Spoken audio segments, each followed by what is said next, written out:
My brother and my sister, pray. No matter what's happening in your life, pray. No matter what sin you're committing and how much of it you're committing, pray. No excuses. Sister tells me, brother, I don't wear hijab. I tell you, pray.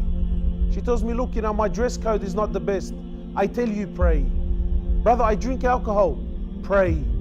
Brother tells me I sell drugs. Pray. I take drugs. Pray. I have a girlfriend and I'm sleeping with her. I tell you, pray. No matter what's happening in your life, pray.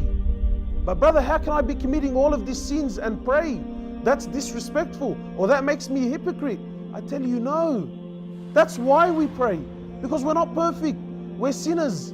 We do wrong. Pray. Allah says the prayer will take you away from sin. Pray. Sometimes people say, look, let me straighten my life out and inshallah I'm going to start praying. Habibi, you will never straighten anything out if you don't pray. That's why you pray, to straighten your life out. Nothing, my brothers and sisters, let no man get between you and Allah. Pray. No matter what's happening in your life, pray.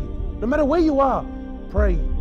Sometimes people come to you and tell you, brother or sister, you're a hypocrite. Sister, you don't wear the hijab and you pray. Tell a sister, thank you very much. I'm a hypocrite. May Allah subhanahu wa ta'ala reward you. But my prayer is between me and Allah.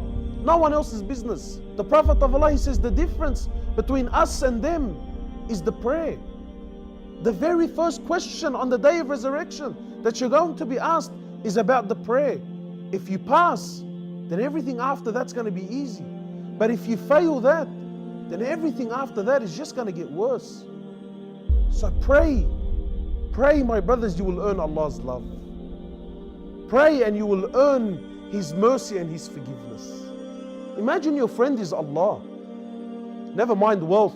The heavens and the earth belongs to Him. You become an unstoppable force when Allah is on your side.